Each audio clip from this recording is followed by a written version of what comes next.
Assalamu alaikum wa rahmatullahi wa barakatuh mes chers frères et sœurs. On reprend directement aujourd'hui, Inch'Allah, là où on s'est arrêté la dernière fois. Donc nous avions dit que les frères de Youssouf alayhi salam eurent convenu d'un accord concernant le sort à accorder à ce dernier. Ne tuez pas Youssouf, mais jetez-le si vous êtes disposé à agir au fond du puits afin que quelques caravanes le recueillent. Surat Youssouf, verset 10. Quelle tristesse mes chers frères et sœurs de constater qu'à cause de leur jalousie, le plus miséricordieux d'entre les frères conseilla de jeter Youssouf alayhi salam au fond d'un puits obscur. Cela constitue également la preuve que dans l'entourage, des ennemis, par hypocrisie, endossent des vêtements d'amitié. Il faut se méfier de ce genre de personnes et les éviter autant que possible. Ceux qui en effet sont sur le droit chemin sont ceux dont les cœurs sont vivants. Contrairement à cela, tout cœur éloigné du dhikr d'Allah restera sous l'influence de son ego. Un tel cœur est à même de se tarir et de s'endurcir sous le feu de la passion et de l'envie, atteignant un état tel que les membres ne peuvent plus accomplir leur acte de dévotion. Les cœurs qui demeurent dans cet état sont comme des arbres secs qui, consumés par l'effet du feu, ne présentent plus aucun avantage. Mes chers frères et sœurs en islam, nous devons absolument chercher refuge auprès d'Allah Azza wa Jal pour ne pas sombrer dans un tel état. Et Allah Ta'ala dit dans le Coran: malheur donc à ceux dont les cœurs sont endurcis contre le rappel d'Allah. Ceux-là sont dans un égarement évident. Surat Az-Zumar, verset 22. En fin de compte, les frères de Youssouf alayhi salam se rendirent auprès de leur père, ayant déjà préparé leur projet, et ils lui dirent: ô notre père, qu'as-tu à ne pas te fier à nous au sujet de Youssouf? Nous sommes cependant bien intentionnés à son égard. Envoie-le demain avec nous faire une promenade et jouer, et nous veillerons sur lui. Surat Youssouf, versets 11 et 12. Yaqub alayhi salam répond à cela. Il dit: certes, je m'attristerai que vous l'emmeniez, et je crains que le loup ne le dévore dans un moment où vous ne ferez pas attention à lui. Surat Youssouf, verset 13. Toutefois, sans s'en rendre compte, il leur donna un indice quant à la façon de tromper Youssouf alayhi salam et de couvrir leurs actes. Parce que jusqu'à ce moment-là, les frères de Youssouf alayhi salam ignorait totalement la façon dont un loup pouvait dévorer un individu. Et le messager d'Allah, sallallahu alayhi wa sallam, a dit: l'épreuve relève de la parole prononcée. Et ce hadith a été rapporté par As-Suyuti. Yaqub alayhi salam laissa Youssouf alayhi salam aller avec ses frères. Et en effet, mes chers frères et sœurs, quand le décret d'Allah survient quant à la destinée, on perd toute faculté de discernement et de jugement. Quiconque a confiance en son nefs et dit: je ne ferai jamais telle ou telle chose, aura ouvert un chemin pour Shaitan. Et Shaitan ne le laissera pas jusqu'à ce qu'il lui fasse faire tout ce qu'il veut et se moquer de lui. C'est pourquoi il ne faut jamais trop en dire, mais toujours rechercher refuge auprès d'Allah Azza wa Jal. Allah subhanahu wa ta'ala dit ensuite dans le Coran: et lorsqu'ils l'eurent emmené et se furent mis d'accord pour le jeter dans les profondeurs invisibles du puits, nous lui révélâmes: tu les informeras sûrement de cette affaire sans qu'ils s'en rendent compte. Surat Youssouf, verset 15. Comme nous l'avons déjà dit, mes chers frères et sœurs, Yaqub alayhi salam dut céder aux vœux de ses fils devant leur persistance à vouloir emmener Youssouf alayhi salam avec eux, s'ajoutant à cela le désir de Youssouf alayhi salam lui-même d'accompagner ses frères. Finalement, quelque temps après, ils s'approchèrent du puits. Youssouf alayhi salam s'accrocha aux vêtements de ses frères, pleurant et gémissant, mais ils le précipitèrent dans le puits. Avant cela, ils lui ôtèrent sa chemise pour éviter qu'il ne soit accroché quelque part lors de la chute et lui attachèrent les mains. Ils décidèrent également d'égorger un mouton et de répandre son sang sur la chemise de Youssouf alayhi salam afin de convaincre leur père. Ils décidèrent d'un commun accord de précipiter Youssouf alayhi salam dans le puits. Le bord de ce puits était étroit et s'élargissait au fur et à mesure qu'on descendait au fond. Youssouf alayhi salam dit à ses frères: ô mes frères, rendez-moi ma chemise, si je meurs, elle sera pour moi un linceul, et si je reste en vie, elle me sera un vêtement. Alors qu'on l'avait précipité au fond du puits, Youssouf alayhi salam implora son Seigneur en ces termes: ô témoin invisible, ô voisin proche, ô vainqueur imbattable, soulage-moi de la détresse dans laquelle je me trouve et ouvre-moi la porte du salut. D'après certaines sources, nous apprenons que Youssouf alayhi salam est resté 3 jours dans le puits. D'autres sources nous apprennent qu'il n'y est resté qu'1 heure. Dans le puits, Jibril alayhi salam enseigna à Youssouf alayhi salam cette invocation: Ô celui qui élimine toute détresse, ô celui qui répond à toute prière, ô celui qui guérit toute blessure, ô celui qui facilite toute difficulté, ô Seigneur des solitaires et des délaissés.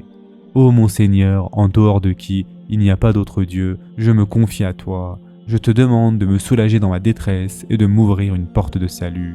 Ô mon Seigneur, place dans mon cœur un amour profond à ton endroit, afin qu'aucun souci n'y habite et que rien d'autre que ton souvenir y demeure. Et protège-moi, ô le plus miséricordieux des miséricordieux. Ainsi, Youssouf alayhi salam commença à évoquer son Seigneur au fond du puits. Mes chers frères et sœurs en islam, Allah Ta'ala décréta que Yaqub alayhi salam et Youssouf alayhi salam subissent une douleur et une tristesse intense. La vertu de ces épreuves vécues eut pour avantage de les rapprocher encore plus d'Allah Azza wa Jal grâce à leur patience. C'est ainsi qu'ils purent se tourner vers Allah subhanahu wa ta'ala en tout temps, conscients d'être en sa présence et atteindre ainsi une station spirituelle élevée. Ces stations ou degrés spirituels ne sont accessibles que par l'expérimentation des tribulations et autres difficultés vécues. Ensuite, mes chers frères et sœurs, les frères de Youssouf alayhi salam rentrèrent chez eux et mentirent à leur père. Et en effet, Allah Azza wa Jal dit dans le Coran, « Et ils vinrent à leur père le soir en pleurant. Ils dirent, « Ô notre père, nous sommes allés faire une course, et nous avons laissé Youssouf auprès de nos effets, et le loup l'a dévoré. Tu ne nous croiras pas, même si nous disons la vérité. » Ils apportèrent sa tunique tachée d'un faux sang. Il dit, « Vos âmes plutôt vous ont suggéré quelque chose. Il ne me reste plus donc qu'une belle patience. C'est Allah qu'il faut appeler au secours contre ce que vous racontez. » Surat Youssouf, versets 17 et 18. Selon divers récits, quand la chemise ensanglantée de Youssouf alayhi salam fut remise à Yaqub alayhi salam, ce dernier la passa sur son visage et pleura en disant « Je n'ai jamais vu jusqu'à ce jour un loup aussi doux de caractère. Il a dévoré mon fils, mais il n'a pas déchiré sa chemise. » Pour Yaqub alayhi salam, en proie à la tristesse, il n'y avait plus rien à faire hormis rester patient. Et c'est ce qu'il fit en ne faisant aucune part à quiconque de son état et de la peine qu'il ressentait. Et en effet, Allah Azza wa Jal dit dans le Coran en parlant de Yaqub alayhi salam, il dit « Je ne me plains qu'à Allah de mon déchirement et de mon chagrin, et je sais de la part d'Allah ce que vous ne savez pas. » Surat Youssouf, verset 86. Alors que Yaqub alayhi salam vivait concrètement cet état dit de Sabrun Jamil, Youssouf alayhi salam expérimentait au fond du puits sa dépendance et sa soumission à Allah Azza wa Jal. C'est alors que, comme Allah Azza wa Jal dit dans le Coran, « Or vint une caravane. Ils envoyèrent leur chercheur d'eau qui fit descendre son eau.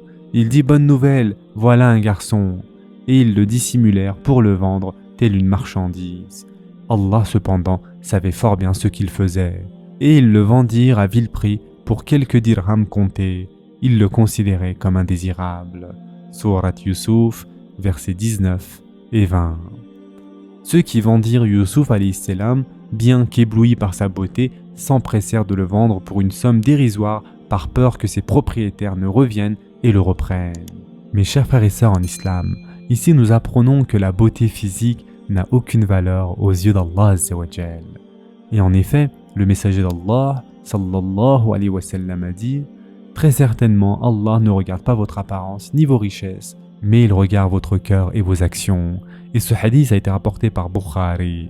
C'est de la même façon que Firaoun livra Hajar, la mère des croyants, à Sarah pour qu'elle devint sa servante, et c'est de la lignée de Hajar que naquit Ismaïl alayhi salam, ainsi que le prophète sallallahu alayhi wa sallam.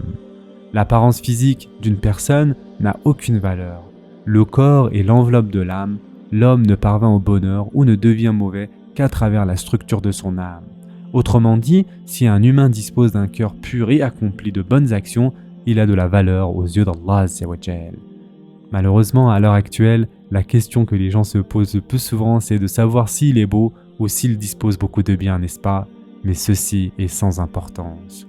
Quand le corps d'une personne est vendu en état d'esclave, à quel prix dérisoire est-il vendu alors? Et nous voyons ici l'exemple de Youssouf alayhi salam. Considérez alors la valeur de celui qui, le jour du jugement, aura asservi son cœur et son âme à ses désirs.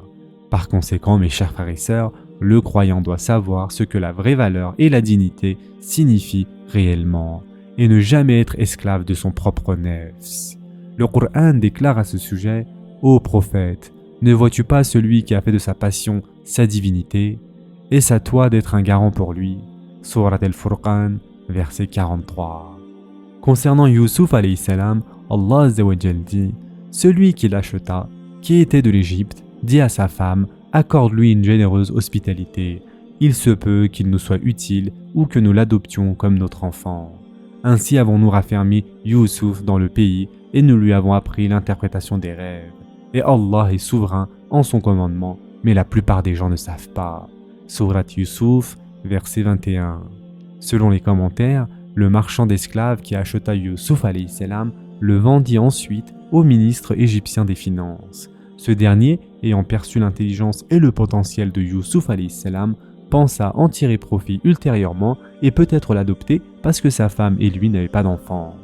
Acheté d'abord pour un prix dérisoire, Youssouf alayhi salam fut ensuite vendu au ministre des Finances, ce qui indique qu'il le fut pour un prix très élevé. On va s'arrêter ici pour aujourd'hui. Je vous souhaite dès maintenant un bon iftar. En attendant, prenez soin de vous mes chers frères et sœurs et à très prochainement, Inch'Allah.